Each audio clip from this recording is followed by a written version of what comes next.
Queridos amigos que acompanham o canal, hoje todos vão perdoar a voz do Morfeuzinho, que mais uma vez está passando aí, né, por momentos complicados, pessoal. Esse clima maldito de São Paulo não nos deixa, né, em paz. Então perdoem aí, mas realmente tínhamos que fazer esse vídeo hoje. Estou até um pouquinho aqui com uma febrezinha, mas temos que informar aí, né, os nossos queridos telespectadores. Então vamos falar sobre duas questões muito importantes para o vídeo não ficar muito grande, vamos quebrar em dois. Então hoje, né, sábado aí, dia 28 de setembro, vamos reproduzir a primeira parte relacionada aí aos IPOs, né, as últimas empresas que entraram nas bolsas e todo mundo celebrou. Vamos mostrar o tamanho da degradação dessas empresas, o quanto os seus valores têm caído, que é uma das marcas mais importantes de que não há realmente mais crédito, mais confiança, né, que as empresas vão realmente continuar seus crescimentos. E dentro disso, começar a falar, né, usando elas como exemplo, as questões do Ripple, né, por isso que falamos aí Ripplecalipse, muito legal essa analogia aí que o nosso sitezinho querido lá fez, o Zero Hedge, exatamente pela questão que a gente vem abordando aí a semana inteira. A sociedade norte-americana já não comporta mais as suas operações rotineiras, que é uma coisa terrível, muitíssimo preocupante mesmo. E os bancos, né, particulares aí não estão fazendo mais suas partes. Então a gente vai exatamente entrelaçar essas duas questões, que já mostra realmente o colapso, que já ocorreu na verdade, né, mas os governos, essas próprias empresas, continuam teimando em maquiar. Tá certo, pessoal? Então, aí amanhã vamos fazer esse vídeo aí também para mostrar exatamente essa questão de por que o Fed está tendo que aportar tanto dinheiro nessas operações aí de repo. Desculpem aí, tocou o interfone porque chegou a sopra pro moribundo Morfeu. Então é isso, pessoal. Basicamente são esses dois vídeos muito importantes que a gente vai fazer nesse final de semana. E aí nossas mensagenzinhas rápidas. Mais uma vez, estamos aí com muitas requisições para entrada na nossa comunidade gratuita. Estamos realmente chegando num limite, pessoal, infelizmente, que a gente vai conseguir atender, porque são muitas pessoas mesmo, e o trabalho de administração que a gente faz é muito pesado.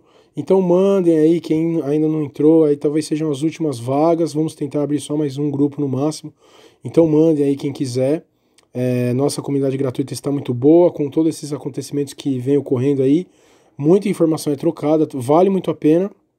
E quem puder, né, tiver um pouco mais de recurso, entrar no nosso Patreon. Esse final de semana vamos falar como analisar as lâminas dos fundos, né? Muita gente perguntando aí, os bancos pequenos lançando fundos adoidado com CDBs melhor aí, né? Melhor, muito maiores que as taxas de CDI. Então, a gente está vendo muita gente comprar fundos aí de banco pequeno, então a gente vai fazer uma análise, o que deve ser olhado, né? Para não acabar em uma tragédia, pessoal, com o nosso rico dinheirinho. Tá certo, meus amigos? E aí, para finalizar, né, quem tiver também, muitas pessoas aí fazem doações pequenas para nós, por causa de todos esses sites que a gente segue aí, tem que realmente ter um custinho. Então, quem quiser ajudar a gente, tem o link aí na descrição também. Maravilha? E mais uma vez, lembrando, todos os links que a gente fala, as descrições aí deles, também tá tudo aí certinho. Maravilha, pessoal? Então a gente vai começar, olhem esse gráfico, né, sensacional. Exatamente esse tema, né? Essas novas empresas, quando é uma IPO, né, gente? É quando a empresa entra ali na Bolsa de Valores, começa a ofertar ações, né, da própria empresa.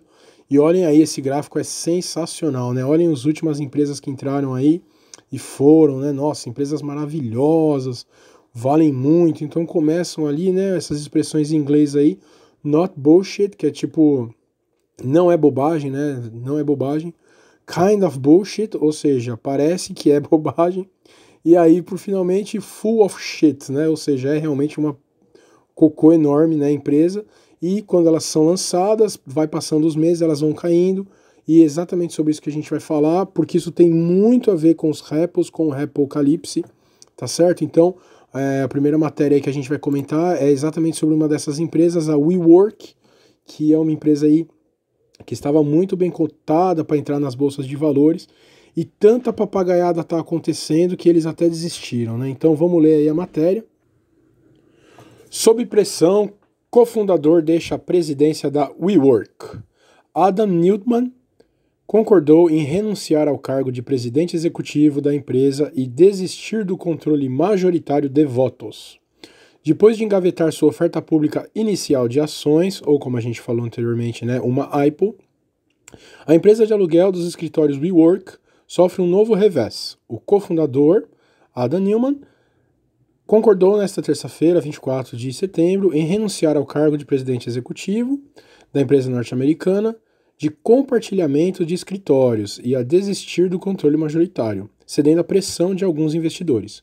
A companhia anunciou a decisão após reunião do Conselho de Administração mais cedo, para discutir um desafio à autoridade de Neumann. Por seus maiores investidores, olha aí pessoal, só um parênteses agora já, né?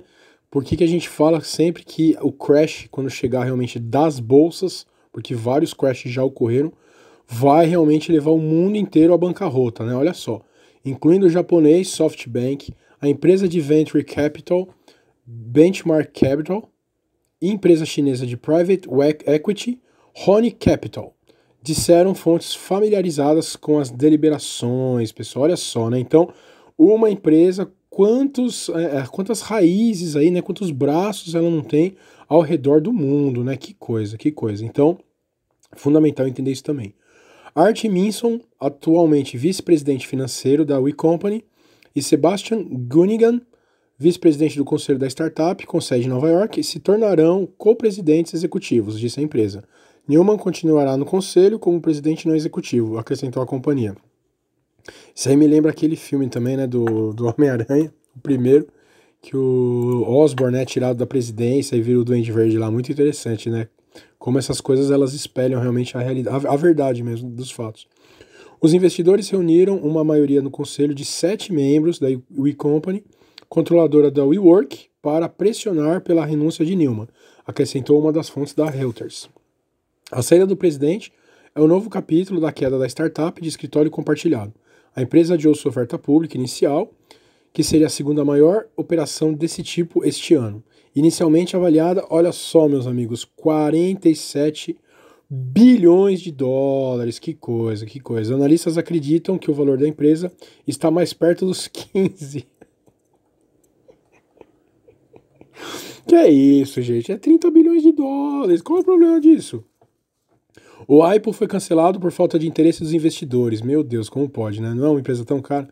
A empresa não conseguiria levantar os 3 bilhões de dólares previstos, necessários para conseguir mais 6 bilhões de dólares em crédito para manter a expansão do negócio. Mais do que seu valor, a gestão e governança da empresa também são vistas com críticas.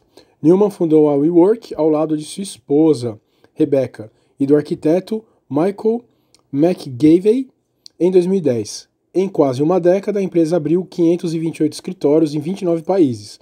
No entanto, os altos custos de sua expansão acelerada tiveram seu preço. As perdas foram de 1,9 bilhão de dólares no ano passado, o dobro do que foi perdido em 2017. Desde 2016, o prejuízo aumentou mais de 300%, pessoal. Nos primeiros 6 meses de 2019, a WeWork já perdeu 904 milhões de dólares e teve faturamento de 1,5 bilhão. Mais do que isso, não conseguiu mostrar aos investidores um plano consistente para sair do vermelho. Pessoal, olha só que coisa, né? Então é isso daí. É uma empresa tão, né, teoricamente aí tão poderosa, tão forte, com tantos bilhões de dólares, não conseguiu nem fazer a abertura. Tá certo, meus amigos? Então, isso mostra mais uma vez o tamanho da fragilidade aí que está a economia, a bolsa de valores. E agora vamos para a segunda manchete aí muito interessante, que fala sobre o princípio da caixinhos dourados, pessoal. Quem conhece essa história, que lá em inglês, né, se fala Goldilocks, que é exatamente o seguinte: o princípio da caixinhos dourados é assim chamado por analogia à história infantil Caixinhos Dourados e os 3 ursos, em que uma garotinha chamada Caixinhos Dourados prova 3 pratos diferentes de mingau e prefere o mingau que não é muito quente nem muito frio, mas que tem temperatura ideal. Como a história infantil é bem conhecida entre diferentes culturas, o conceito de a quantidade ideal é facilmente compreendida e aplicada em diversas áreas, incluindo psicologia do desenvolvimento, biologia, astronomia, economia e engenharia. Então, no nosso caso, né, óbvio que é economia, e o que exatamente ele quer dizer, essa matéria sensacional aí do Zero Hedge, né? Os preços das ações são altos e razoavelmente estáveis, enquanto as taxas de juros são baixas e razoavelmente estáveis. Um observador casual pode inferir disso que os mercados financeiros globais estão passando por um daqueles momentos lendários de Goldilocks, em que tudo está certo. Mas, sobre a superfície, as coisas são tudo menos certas. Olha que interessante, né? Então, essa matériazinha aqui realmente foi muito bem escrita, né? Entre as luzes altas ou baixas, de repente os bancos pararam de emprestar um ao outro, que é aquilo que a gente comentou das repos, né, pessoal? Por isso que é repocalipse.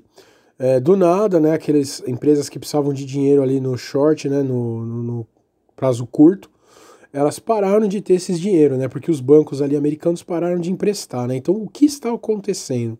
Essa é a grande questão nossa aqui do canal.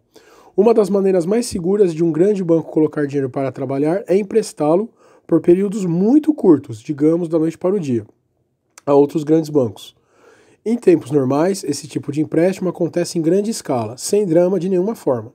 Ultimamente, porém, os bancos têm ficado frios, exigindo taxas de juros cada vez maiores de seus irmãos e ameaçando estragar todos os tipos de atividades que dependem de dinheiro pronto. Então, olha aqui, só para começar, né, pessoal, que contrassenso, né?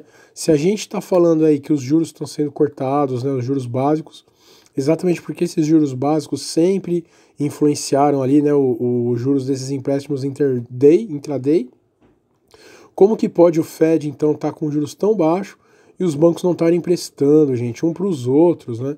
Esse é o maior indício aí que algo está muito, muito podre, né?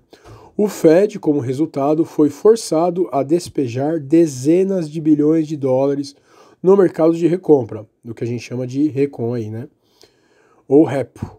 Todas as manhãs da semana passada, uma espécie de quantitative easing de bebê, que era tão desconcertante quanto repentino.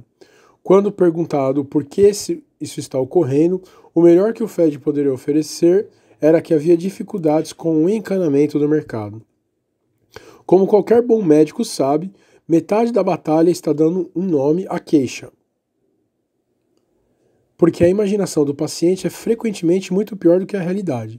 Nossa incapacidade de explicar a súbita apreensão do mercado de recompra faz com que os participantes se perguntam se estão testemunhando azia ou parada cardíaca total. Isso não é propício para empréstimos sem atrito. Como um gerente de dinheiro disse à CNN, se o Fed não conseguir manter mercados de caixa organizados em tempo de silêncio, o que pode acontecer durante os caóticos? É o que a gente sempre fala, pessoal, todos os dias aqui no nosso canalzinho, né? Isso é um comportamento típico de crise, de mercados parados, de falta de crédito na economia. Então, e quando realmente explodir os índices, né? Porque muitas outras coisas na economia já explodiram. O que vai ser feito, gente? Não tem remédio, né? Não tem remédio. Enquanto isso, no extremo oposto do espectro de risco, o mercado de IPO está se comportando muito como o mercado de recompra, com acordos sendo feitos e ofertas que acontecem sendo negociadas em baixa e não em alta. Aqui está um trecho de uma visão geral publicada hoje pela Reuters. Após o desastre do WeWork, e por isso que a gente fez, pessoal, aquele link lá em cima com o WeWork, né, muito importante, o mercado de IPO bate em empresas não lucrativas. As empresas que fazem sua estreia no mercado de ações dos Estados Unidos estão sendo bem-vindas, especialmente se estiverem perdendo dinheiro, lançando uma sombra sobre o calendário das ofertas públicas iniciais para o resto do ano. O adiamento surpresa do IPO da WeWork destacou como a confiança está diminuindo no mercado, tanto para as empresas que buscam aumentar o capital, quanto para investidores.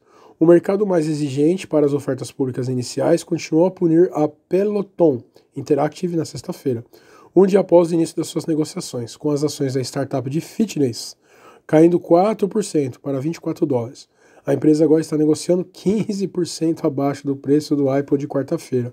Ou seja, meus amigos, tudo que a gente sempre fala, que o valor das ações não está correto, pelo menos ali no mercado de IPOs, né, as empresas que estão entrando, isso já está completamente refletido, né? Então imagine uma empresa nova, cai 15%, que não será feito aí das empresas tradicionais, bancos, quando realmente essa verdade vier à tona também no mercado, né, das empresas tradicionais. No passado, os investidores do mercado público normalmente esperavam que as empresas se tornassem lucrativas dentro de 18 meses ou mais, após uma abertura de capital. Esse cronograma foi relaxado com gerentes de dinheiro ansiosos para adicionar empresas com receita de rápido crescimento a seus portfólios. Os acordos recentes, no entanto, sugerem que uma perspectiva econômica incerta está levando os investidores a serem mais seletivos em relação às empresas deficitárias que desejam apoiar. A Peloton registrou um rápido crescimento de receita líquida de 110% durante o ano fiscal, que terminou em 30 de junho, mas a empresa também mostrou alavancagem operacional negativa, com despesas operacionais subindo 147% em relação ao ano anterior. A empresa de alinhamento de dentes Smile Direct Club, que está deficitária no início desse mês, se tornou o primeiro IPO dos Estados Unidos em 3 anos a preço acima do seu objetivo a fechar no primeiro dia de negociação, de acordo com a empresa de pesquisa Renaissance Capital. O retorno médio da IPO de 2019 agora é de cerca de 9%, antes mais de 30% no final de junho e mais de 18% há cerca de 2 semanas atrás. Então olha aí, né, pessoal, esse mercado já foi completamente atingido, que é o que a gente sempre fala que vai ocorrer com o mercado como um todo. O tema comum aqui é que coisas que exigem um salto de fé, como o Citigroup, evitando a implosão de derivativos nas próximas 24 horas, ou o WeWork, crescendo rápido o suficiente em 2020 para tornar o fluxo de caixa negativo positivo, não são mais apostas confortáveis para grandes players do mercado financeiro. Como observa Reuters, um mercado exigente pode ser tão hospitaleiro para as atuais avaliações de ativos e práticas financeiras quanto dos últimos anos de confiança. Então, gente, é muito importante, era essa a mensagem, né? A primeira que a gente vai deixar amanhã, né, o vídeo que a gente vai postar amanhã é exatamente, né, quem, né, desses grandes bancos, desses bancos enormes aí está promovendo essa questão de falta de confiança, porque, né, tem muitas teorias, mas o próprio Federal Reserve não se posiciona, exatamente porque se ele se posicionar e tiver que dizer a verdade, as bolsas aí vão ser completamente implodidas no dia seguinte. Tá certo, pessoal? Então, mais uma vez, fiquem ligados aí, o vídeo de amanhã vai ser muito importante. E mais uma vez, a única coisa que a gente pode fazer aí, né, para manter o nosso patrimônio, para não ser levado junto aí na enxurrada, é exatamente ter uma carteira, né, anticrise, baseadinha ali em moedas e metais, investir naqueles pozinhos, né, seguros bem pequenos aí todo dia. Temos também uma estratégia disso, né, nossos vídeos aí semanais sempre trazem alguma coisinha em relação a isso. Então, quem puder, novamente, mande e-mail para entrar na comunidade gratuita, se inscreva no Patreon, que está cheio dessas informações. É um investimento muito pequeno, perto do retorno que a gente pode ter nesse momento de tanta dificuldade. Tá certo, pessoal? E aí, para finalizar, nosso videozinho querido, vamos hoje, né, nossa dica de fartura aí que a gente faz em maioria dos vídeos, alguns a gente não faz, é exatamente, pessoal, sobre o comportamento, né, que a gente sempre fala aqui no canal, que muitas pessoas nos procuram e dizem, eu não tenho dinheiro, né, para investir, o que que eu faço? E a gente assistiu um filme, né, que a gente queria usar como exemplo, que é O Homem que Viu o Infinito, né, que é sobre um matemático indiano tentando publicar aí várias descobertas que ele fez, é realmente um gênio da matemática.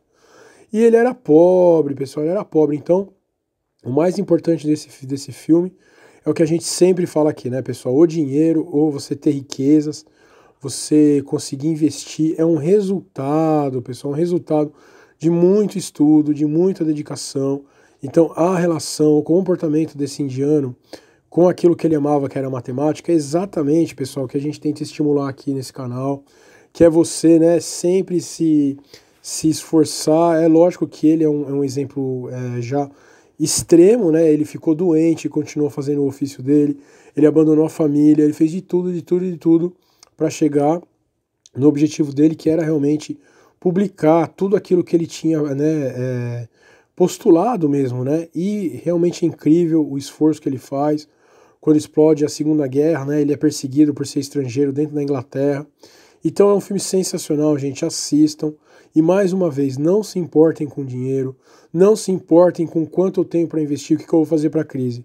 Para quem tem uma renda pequena, para quem não tem capital, o que tem que ser feito é exatamente o que essa grande personalidade indiana fez nesse filme, que é dedicar todos os momentos da sua vida, ou o mais que você puder, àquele fim que você almeja, né? Então, se você almeja um ofício que dê mais dinheiro, é estudar de noite, não ter almoço, se às vezes precisar sacrificar família, amigos, tem que ser feito isso. Se o seu objetivo é dinheiro, né? Então antes de mais nada, tem que ter um conhecimento de algo que te traga um retorno. Não adianta ficar a vida inteira fazendo trabalhos, né, que precisam de menos conhecimento, porque é muito difícil de juntar esse dinheiro. Então é se esforçar muito para ter esse conhecimento e aí realmente se esforçar para exercer esse ofício e ao longo da vida só colher esses frutos bons. Tá certo, pessoal? Então, quem passa aí por essas dúvidas, né? Quem é mais jovem, que caminho que eu sigo, deem uma olhada nesse filme, vale muito a pena. É exatamente essa atitude que a gente espera.